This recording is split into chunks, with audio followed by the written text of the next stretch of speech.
Hi, I'm Tyler Gibb, and I spent nearly 4 years drawing, recording, and animating a feature-length movie called Minushi. And I'd like to show you how I did it.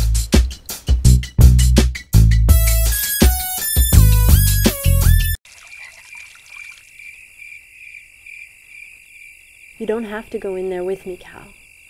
What, and miss out on another potential occasion to get myself killed? I just said you don't have to come with. You got a better chance with me there. Okay then, let's go. What, right now? So as I mentioned in a previous installment of this series, Minushi's theme has a lot to do with duality. The best example of this, of course, is Trixie and Cal, and how different they are for one another. If Trixie were the animation portion of Minushi, then Cal would definitely be the planning and storyboarding portion. And that's what we're going to look at right now. You've got to be kidding. I'm getting out of here, Cal. You coming or not?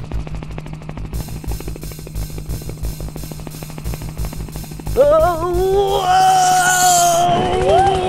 I began writing Minushi, I was doing a lot of sketches in my sketchbook. Mostly these were sketches of Trixie and Cal and Mr. Tinker.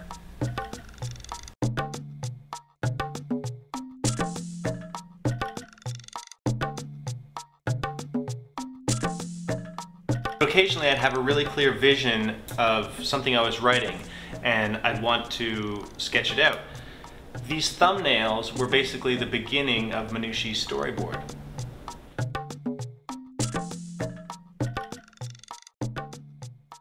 Hi!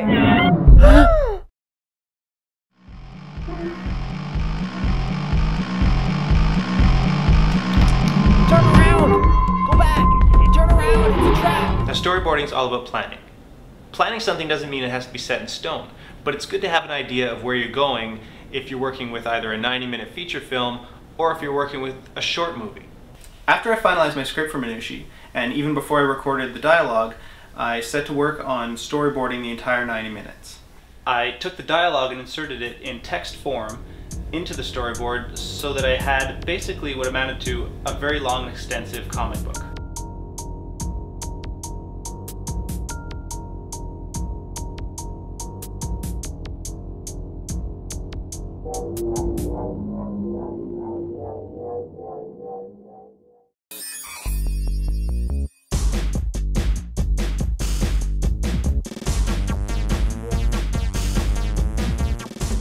Because I knew I was going to be doing the animation using Flash, 2D animation software, I knew that I could sketch the storyboard right into Flash.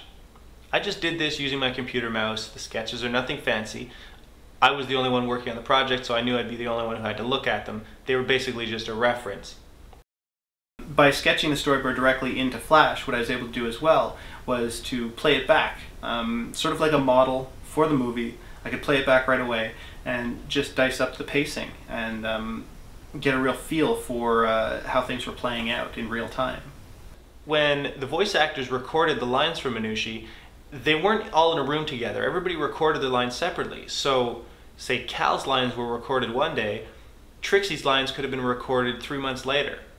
So then I'd edit the sound files down, put them into the storyboard so that everything sounded like it was happening on the spur of the moment. Everything sounded natural.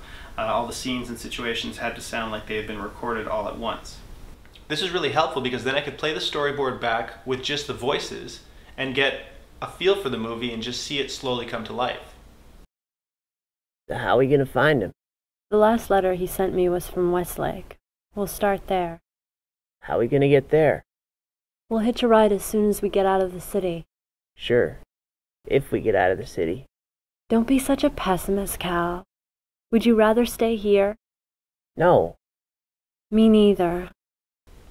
Once I had this process done, I was able to move to the next step, the drawing board. I drew everything you see in Minushi on simple 8.5 by 11 sheets of paper, right here at this drawing table. This seems kind of strange to a lot of people, but I've just always preferred the tactility of a pencil to a drawing tablet or the computer mouse. It's not for everyone, that's for sure. I'm sure you'll figure out whatever works best for you. I come from an illustration background, so that's just what works best for me. So what I did was I'd set up my monitor so that I could watch the storyboard and listen to the voice actors perform the scenes, and then I'd know what it was I wanted to draw. I could use their expressions and the characters' emotions to put that into the drawings. That's a pretty basic animation technique. The way I was able to keep everything organized and keep everything to scale so that it made an easy transfer from the drawing table to the computer was that I just had some printouts of the aspect ratio I was using. I just had to make sure that all my drawings fell into these sizes and everything lined up in the end on the screen. An aspect ratio is the dimensions of your screen. So a TV aspect ratio is very square aspect ratio. In the movie theaters, you'll notice it's almost double in width what it is in height. For Minushi, I chose a 1.85 to 1 ratio. It's not as wide theaters can get, but I knew that I was going to be dealing with a subject matter with the giants that had a lot of height. So I wanted as much vertical space as I could along with the horizontal space.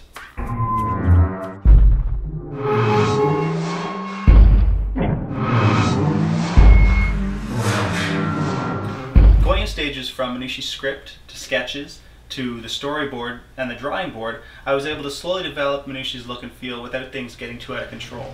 I need you to take the wheel. What? Take it. If you stop this truck, they'll kill you. So if anything happens to me, just keep on driving. This shipment has to make it to us later. Do you understand? But I... Good. Now take it.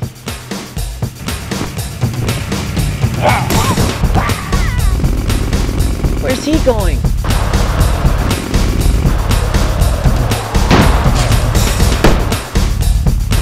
Holy cow, Trixie. What are you doing? I'm driving. But you don't know how to drive? I know. In the next installment, we're going to look at the animation part of the process, and my favorite, action scenes. And there's also lots more to check out if you want at Minushi.com.